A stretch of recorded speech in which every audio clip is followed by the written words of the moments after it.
Good morning, नमस्कार सभी को।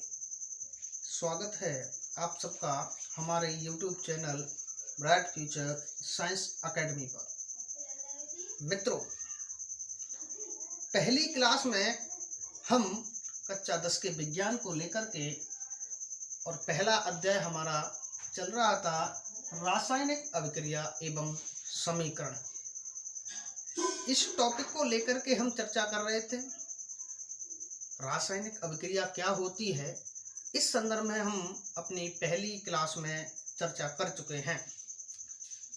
आज की क्लास के अंदर हम बात करते हैं रासायनिक समीकरणों को लेकर के कि रासायनिक समीकरण क्या होते हैं, कौन कौन से होते हैं और किस प्रकार रासायनिक समीकरणों को संतुलित किया जाता है। तो आज की क्लास हमारा वीडियो नंबर 2 अर्थात पहले चैप्टर का भाग 2 आज स्टार्ट करने के लिए जा रहे हैं, जिसमें आज अपन बात करते हैं रासायनिक समीकरणों को लेकर। तो चलिए स्टार्ट करते हैं कि क्या होते हैं रासायनिक समीकरण। रासायनिक समीकरण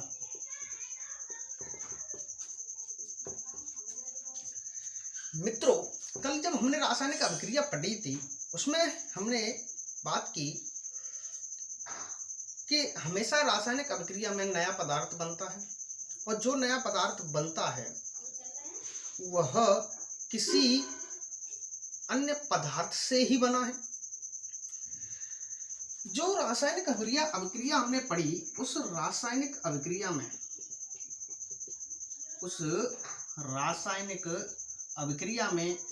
भाग लेने वाले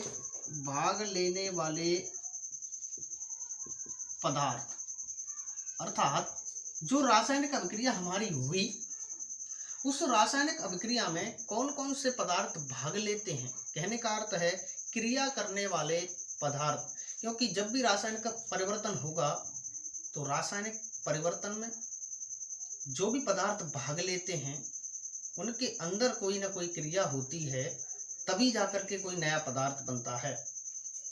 तो जो पदार्थ रासायनिक अभिक्रिया में भाग लेते हैं या क्रिया स्वयं करते हैं जिसके फलस्वरूप नया पदार्थ बनेगा, उन पदार्थों को कहते हैं अभिकारक। ये आपको ध्यान रखना है। कहने का अर्थ ये है किसी भी रासायनिक अभिक्रिया में भाग लेने वाले अणु या पदार्थ या कुछ भी कह सकते हो आप, उन्हें अभिकारक कहेंगे या फिर अपन कह सकते हैं क्रियाकारक। क्या कहते हैं इनको? क्रियाकारक, क्योंकि यही तो रासायनिक अभिक्रिया में क्या लेते हैं, भाग लेते हैं, अर्थात यही आपस में क्या करते हैं, रिएक्शन करते हैं, क्रिया करते हैं, इसीलिए इन्हें का अभिकारक या क्रियाकारक कह सकते हैं। लेकिन जब ये क्रियाकारक आपस में अभिक्रिया करेंगे तब आपस में अभिक्रिया करने के बाद में जब नया पदार्थ इससे बनेगा, क्योंकि रासायनिक अभिक्रिया तभी होगी जब नया पदार्थ बने, और ये बनने वाला जो नया पदार्थ है इसे अपन कहते हैं उत्पाद। बताओ क्या कहते हैं इसको? अपन उत्पाद या प्रोडक्ट कहा जाता है। क्लियर हो गया? कहने का अर्थ ये हुआ कोई भी रासायनिक अभिक्रिया है उसमें जो भी पदार्थ भाग ले रहे हैं, अणु परमाणु जो भी भाग ले रहे हैं, क्या कहलाते हैं? अभिकारक। और इन अभिकारकों की आपस में क्रिया होती है, रिएक्शन होती है, जिसके फलस्वरूप नया पदार्थ बनेगा, उसे क्या कहेंगे? उत्पाद। और इन दोनों के मध्य में एक तीर का निशान लगाया जाता है। क्या लगाया जाता है? तीर का निशान। अब ये पूरी हमारी रासायनिक अभिक्रिया हुई, अभिकारक से उत्पाद बनते हैं। इसी रासायनिक अभिक्रिया को हम रासायनिक समीकरण के रूप में प्रदर्शित करते हैं। कैसे? देखिए, हमने कहा कोई भी रासायनिक अभिक्रिया जब होती है उसमें भाग लेने वाले अणु क्या कहलाएंगे? अभिकारक कहलाएंगे। और इन अभिकारक या क्रियाकारकों ने आपस में क्या की? अभिक्रिया की या क्रिया की, और उसके फलस्वरूप नया पदार्थ बना, और उस नए पदार्थ को अपन नाम दे देते हैं उत्पाद। बताओ क्या नाम दे दिया? उत्पाद नाम दे दिया। क्लियर? इन दोनों को हम एक तीर के निशान से प्रदर्शित करेंगे, अर्थात अभिकारक बदल गए उत्पाद में, ये तीर का निशान का जो सिरा होगा वो हमेशा उत्पाद की ओर होगा। ये ध्यान रखें। तो ये जो तीर का निशान है इसे क्या कहते हैं? तीर का निशान। ये तीर का निशान बताता है कि अभिकारक से क्या बनता है? उत्पाद, और इसका सिरा हमेशा उत्पाद की ओर ही होगा। क्लियर हो गया क्या? बिल्कुल। ये अभिकारक है और ये क्या है? उत्पाद। अभिकारक हमेशा तीर के निशान के बाईं ओर लिखे जाएंगे। किधर लिखे जाएंगे? बाईं ओर। देखिए इधर से, ये मेरा दायां भाग है और ये मेरा बायां भाग है, तो अभिकारक किधर है? बाईं ओर। बताओ किधर है? बाईं ओर। अभिकारक हमेशा रासायनिक समीकरण में किधर लिखे जाते हैं? बाईं ओर, जबकि बनने वाले उत्पाद किधर लिखे जाते हैं? दाईं ओर लिखे जाते हैं। क्लियर हो गया? बिल्कुल। अब बाएं को इंग्लिश में बोलते हैं लेफ्ट हैंड साइड, अर्थात LHS। अभिकारकों को अपन इधर क्या बोलेंगे? LHS, लेफ्ट हैंड साइड, बाईं ओर। उत्पाद जो बनते हैं वो दाईं ओर बनते हैं, इसीलिए इसको कहते हैं अपन RHS, राइट हैंड साइड। बताओ क्या कहते हैं? राइट हैंड साइड कहा जाता है। तो अपन कह सकते हैं कि उत्पाद हमेशा RHS की ओर होंगे और अभिकारक हमेशा किधर होंगे? LHS की ओर होते हैं। क्लियर हो गया? अभिकारक हमेशा क्रिया में भाग लेते हैं, ये मैंने अभी बताया आपको। क्रिया में भाग मतलब ये आपस में अभिक्रिया करते हैं, जबकि उत्पाद क्रिया के फलस्वरूप बनते हैं। क्रिया के फलस्वरूप बनते हैं। क्रिया के फलस्वरूप बनते हैं। इतना आप ध्यान रखेंगे बस। आगे क्या बात समझ में? तीर के निशान के दाईं ओर होंगे उत्पाद और तीर के निशान के बाईं ओर होते हैं, उन्हें क्या कहा जाता है? अभिकारक कहा जाता है। एक सबसे महत्वपूर्ण बात और, कोई भी अभिक्रिया है इस तीर के निशान के ऊपर, तीर के निशान के ऊपर पाया जाता है उत्प्रेरक। आप कहेंगे गुरुजी कहाँ से ले आई ये नया शब्द, हमने तो नाम ही नहीं सुना। उत्प्रेरक क्या होते हैं? मेरी बात ध्यान से सुनना। कोई भी रासायनिक अभिक्रिया जब संपन्न हो रही होती है तो कुछ कुछ रासायनिक अभिक्रिया ऐसी होती हैं जिनमें समय ज़्यादा लगता है। अतः जब समय ज़्यादा लगता है तो हमें रासायनिक अभिक्रिया को जल्दी संपन्न करना है, तो उसमें हमें एक तत्वों को उसमें डालना होगा और उन्हीं तत्वों को क्या कहेंगे अपन? उत्प्रेरक। जैसे एक निकल है, पैलिडियम है, प्लेटिनम है, ये उत्प्रेरक की भांति व्यवहार करते हैं। उत्प्रेरक हमेशा अभिक्रिया की दर को प्रभावित करेंगे, मतलब अभिक्रिया की वेग को प्रभावित करेंगे। ये अभिक्रिया कितने वेग से हो रही है, या तो अभिक्रिया के वेग को बढ़ा देंगे जिससे अभिक्रिया जल्दी से हो जाएगी, या फिर अभिक्रिया की वेग को कम कर सकते हैं जिससे अभिक्रिया और देरी से हो। ये हमें यूज तब लेते हैं उत्प्रेरकों को जब हमें कोई भी अभिक्रिया तेजी से संपन्न करनी होती है, या तब लेंगे, या फिर हमें बहुत देर में संपन्न करनी है तो तब हम उत्प्रेरकों का उपयोग करते हैं।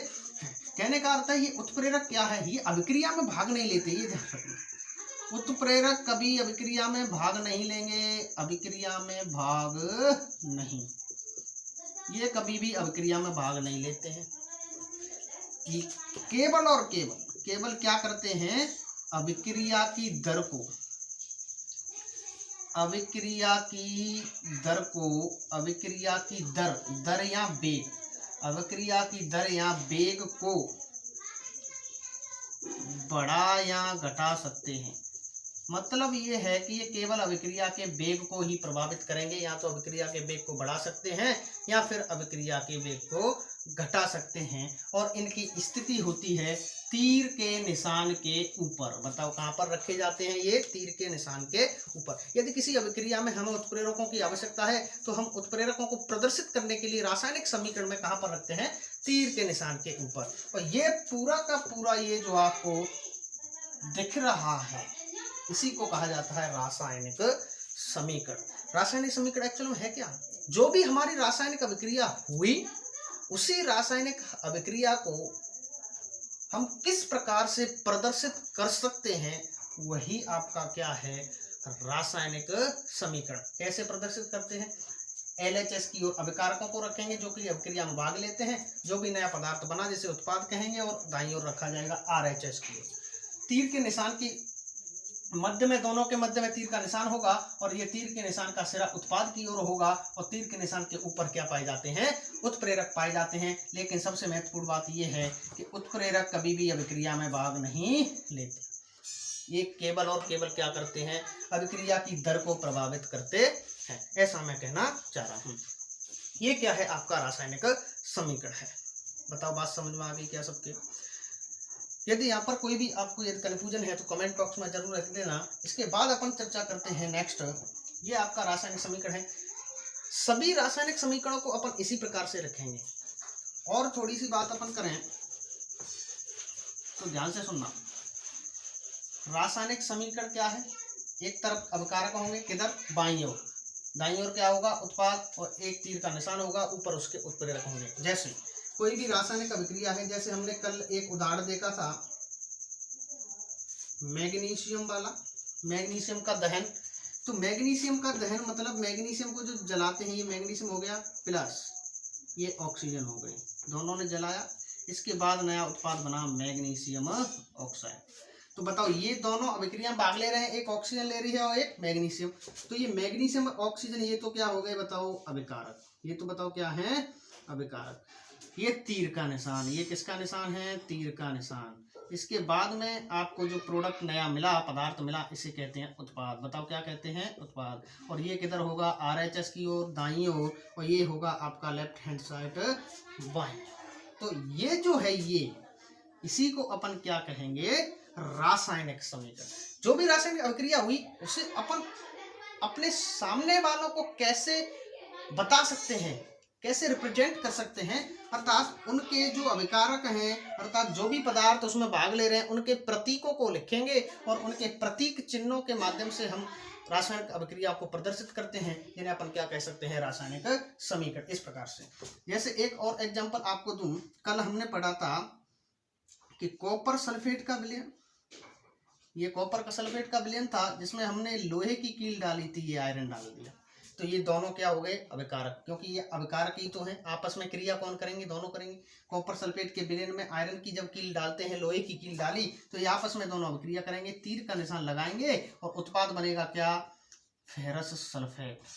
अर्थात ये आयरन है, सल्फेट के साथ जुड़ जाएगा और कॉपर बाहर निकल जाता है। तो ये क्या है, बताओ, रासायनिक समीकरण।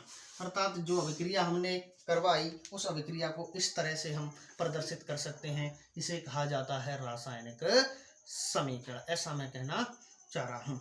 क्लियर हो गया क्या? बिल्कुल। इसके बाद ध्यान रखिएगा, हमेशा रासायनिक अभिक्रिया में या रासायनिक समीकरण में उत्पाद एवं अभिकारक दोनों के अणु एवं परमाणु द्रव्यमान या परमाणु भार उत्पाद और अभिकारक के ओर बराबर होने चाहिए। कहने का अर्थ ये हुआ, ध्यान से सुनो। मान लीजिए कोई रासायनिक समीकरण, कोई अभिक्रिया हो रही कार्बन की ऑक्सीजन से, इसे कहते हैं कार्बन का दहन, तीर का निशान लगा करके CO2 कर दिया। तो ये तो आपका उत्पाद हो गया, ये आपके अभिकारक हैं दोनों, ध्यान रखिएगा। ये तो आपके दोनों क्या हो गए, अभिकारक, कार्बन और ऑक्सीजन। और बनने वाला उत्पाद क्या है यहाँ पर, कार्बन डाइऑक्साइड। तो ये आपका रासायनिक समीकरण है। इस कोयले के दहन की इस अभिक्रिया को इस रासायनिक समीकरण से अपन क्या करते हैं, प्रदर्शित। लेकिन मेरी बात ध्यान से सुनना, ये है आपका अभिकारक LHS और ये है आपका उत्पाद RHS। LHS की ओर और RHS की ओर, कहने का अर्थ ये है, जो भी परमाणु हैं, परमाणुओं की संख्या LHS और RHS दोनों ओर बराबर होनी चाहिए। कैसे, देखिए, अभिकारकों की ओर LHS की ओर कार्बन कितने, आप कहेंगे गुरुजी ये है कार्बन 1 है, बिल्कुल। इधर भी देखिए, जब LHS की ओर कार्बन 1 है तो RHS की ओर भी कार्बन कितने होने चाहिए, 1। बताओ कितने हैं इधर, कार्बन RHS की ओर भी कितने हैं, 1। ऑक्सीजन देखिए इधर कितने हैं, ऑक्सीजन गुरुजी 2 हैं, कितने हैं, 2। इधर देखिए ऑक्सीजन कितने हैं, इधर भी 2 हैं।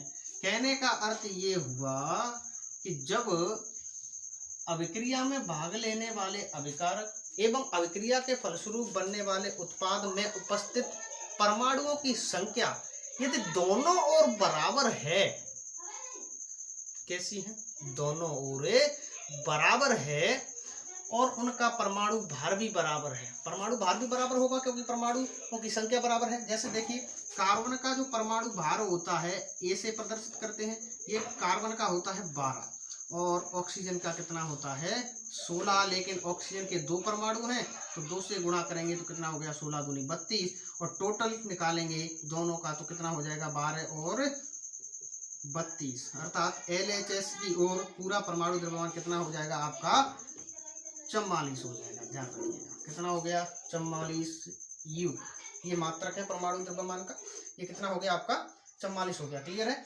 इधर भी देखिए 44 ही होना चाहिए। कैसे, कार्बन 1 है, कितने हो गए 12, ऑक्सीजन कितनी है 2, एक ऑक्सीजन का 16 होता है, 2 से गुणा करेंगे 32 हो गया। चलो RHS की ओर भी दोनों को जोड़कर देखते हैं कितना होता है 32 + 12 बराबर 44 U, अर्थात परमाणु भार भी बराबर है। कहने का अर्थ हुआ RHS और LHS की ओर परमाणुओं की संख्या बराबर होनी चाहिए और परमाणु भार भी बराबर होना चाहिए। यदि ऐसा दिखता है तो ऐसे रासायनिक समीकरण को अपन कहते हैं संतुलित रासायनिक समीकरण। बताओ क्या कहते हैं, संतुलित रासायनिक समीकरण। बताओ ये बात समझ में आ गई क्या आपके?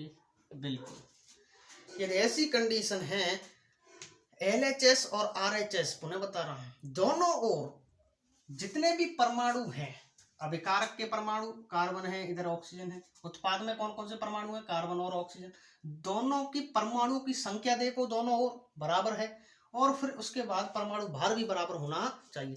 ऑब्वियसली बात है जब संख्या परमाणुओं की बराबर होगी तो परमाणु भार तो बराबर होगा ही होगा। तो ऐसी कंडीशन में जब दोनों और RHS और LHS की ओर परमाणु द्रव्यमान बराबर हो और परमाणु की संख्या बराबर हो तो ऐसे समीकरण को अपन कहते हैं संतुलित समीकरण। संतुलित अर्थात दोनों ओर बराबर। आपने तराजू देखी है, तराजू बिल्कुल कभी तौलते होंगे, तराजू ऐसी होगी, यहाँ पर लटकाते हैं, कभी ऐसे पलड़ा हो जाता है, कभी ऐसे पलड़ा हो जाता है। हम कहेंगे पलड़े के संतुलन में लाना चाहिए, जब लाना होगा तो दोनों पलड़ों की ओर बराबर भार होना चाहिए, तभी तो होगा संतुलन में। ये देखो अब ये संतुलन में है, क्यों? क्योंकि इधर भी उतना ही भार, इधर भी उतना ही भार। तो कहने का अर्थ ये है कि कोई भी रासायनिक समीकरण संतुलित तब होगा जब अभिकारकों की ओर और उत्पादों की ओर दोनों ओर परमाणुओं की संख्या भी बराबर हो और परमाणुओं का भार भी बराबर होना चाहिए, तब हम उसको क्या कहेंगे संतुलित रासायनिक समीकरण। और यदि ऐसा नहीं है, मान लीजिए परमाणुओं की संख्या बराबर नहीं है या परमाणु भार बराबर नहीं है, तो ऐसे हम समीकरण को कहते हैं असंतुलित रासायनिक समीकरण। कौन सा कहेंगे उसको? अपन कहेंगे फिर असंतुलित समीकरण या असंतुलित रासायनिक समीकरण। कैसे? एग्जांपल देखिए जरा। मैंने कहा ये है मैग्नीशियम, आपने कहा बिल्कुल है, प्लस ऑक्सीजन, ये आपस में अभिक्रिया करेंगे, ये अभिकारक हो गए, ये क्या हो गए अभिकारक हो गए। इसके बाद बनता है मैग्नीशियम ऑक्साइड MgO, ये बना आपका उत्पाद, ये आपका तीर का निशान है, ये पूरा समीकरण बन गया। अब इस समीकरण में ये अभिकारक है LHS, ये क्या है उत्पाद है RHS।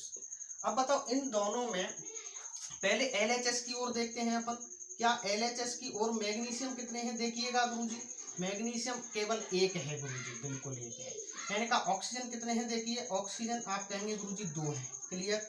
फिर उसके बाद मैं कहता हूं अब RHS की ओर देखो, RHS की ओर मैग्नीशियम कितनी है? मैंने कहा गुरुजी मैग्नीशियम 1 है। ऑक्सीजन कितनी है? ऑक्सीजन भी 1 है। तो बताओ मैग्नीशियम तो बराबर हैं लेकिन ऑक्सीजन क्या है? अलग अलग। अभिकारकों में तो ऑक्सीजन 2 है और उत्पाद में केवल ऑक्सीजन कितनी है? 1 है। इसीलिए यहाँ पर परमाणुओं की संख्या बराबर नहीं है, अर्थात परमाणुओं की संख्या कैसी है? असमान। तो परमाणुओं की संख्या असमान होगी तो ऑब्वियसली बात है परमाणु भार तो ऑब्वियसली क्या हो जाएगा? असमान या अलग अलग हो जाएगा। इसीलिए हम इसको कहेंगे असंतुलित रासायनिक समीकरण, क्योंकि एक तरफ ज्यादा है, एक तरफ तो भार ज्यादा है, एक तरफ कम है। इस तरह से तराजू आपका हो जाता है, एक पलड़ा नीचे एक पलड़ा ऊपर। संतुलित कहाँ से होगा? संतुलित तो तभी होगा जब दोनों ओर परमाणु भार भी बराबर हो, परमाणुओं की संख्या भी बराबर हो। अगली बात समझ में। तो ऐसे जब परमाणुओं की और परमाणु भार समान होते हैं दोनों ओर, तो ऐसे हम समीकरण को संतुलित रासायनिक समीकरण कहेंगे। और जो परमाणु की संख्या अलग अलग है और परमाणु भार भी अलग अलग है, तो ऐसे हम रासायनिक समीकरण को, बताओ कैसा रासायनिक समीकरण कहते हैं? असंतुलित रासायनिक समीकरण। तो ये सारी बात भी आपको क्या होनी चाहिए, ध्यान में रखनी है। क्लियर है? यहां से एक नियम आता है, यहीं से संतुलित एवं असंतुलित रासायनिक समीकरण एक नियम आता है, वो कई बार आपकी परीक्षा में पूछा जा चुका है, आगे भी संभावना हो सकती है कि पूछा जाए। ध्यान से सुनना। द्रव्यमान संरक्षण का नियम कौन सा है? द्रव्यमान संरक्षण का नियम। द्रव्यमान संरक्षण का नियम क्या है ये? मेरी बात ध्यान से सुनना। ये संरक्षण का अर्थ ये होता है कि वह उसी में संरक्षित है, कभी नष्ट नहीं होती। द्रव्यमान संरक्षण का नियम है, इसका अर्थ ये हुआ कि द्रव्यमान कभी भी नष्ट नहीं होता। अर्थात जितना द्रव्यमान पहले है उतना द्रव्यमान बाद में भी होगा। आप कहेंगे गुरुजी ये क्या कह रहे हो, हमारी तो कुछ समझ में ही नहीं आया, पहले है बाद में होगा। रासायनिक अभिक्रिया आप देखिए, किसी भी रासायनिक अभिक्रिया में पहले एग्जाम्पल से चलती है। देखिए ये कार्बन है, ये ऑक्सीजन है, चलिए बनेगा क्या? CO2। इसे अपन लेफ्ट हैंड साइड, इसे कहेंगे RHS राइट हैंड साइड, क्योंकि ये उत्पाद है और ये क्या है? अभिकारक। मेरी बात ध्यान से सुनना। द्रव्यमान संरक्षण का नियम कहता है कि कोई भी रासायनिक अभिक्रिया संपूर्ण हो रही है, ये रासायनिक अभिक्रिया हमने ली जिसमें कार्बन ऑक्सीजन से अभिक्रिया करता है। प्रारंभ में जब ये उत्पाद हमारा नहीं बना, कार्बन डाइऑक्साइड नहीं बनी, जब हमने इन दोनों को लिया, तब इन दोनों का जो परमाणु द्रव्यमान होगा, कार्बन डाइऑक्साइड जब बन जाएगी, तब ये कार्बन डाइऑक्साइड का भी परमाणु द्रव्यमान उतना ही होता है। कहने का अर्थ ये हुआ कि किसी भी रासायनिक अभिक्रिया में द्रव्यमान कभी नष्ट नहीं होता। जितना द्रव्यमान पहले अभिकारकों में था, उतना ही द्रव्यमान बाद में उत्पाद बनने पर भी रहना चाहिए। अगर ऐसा है तो इसे कहते हैं द्रव्यमान संरक्षण का नियम।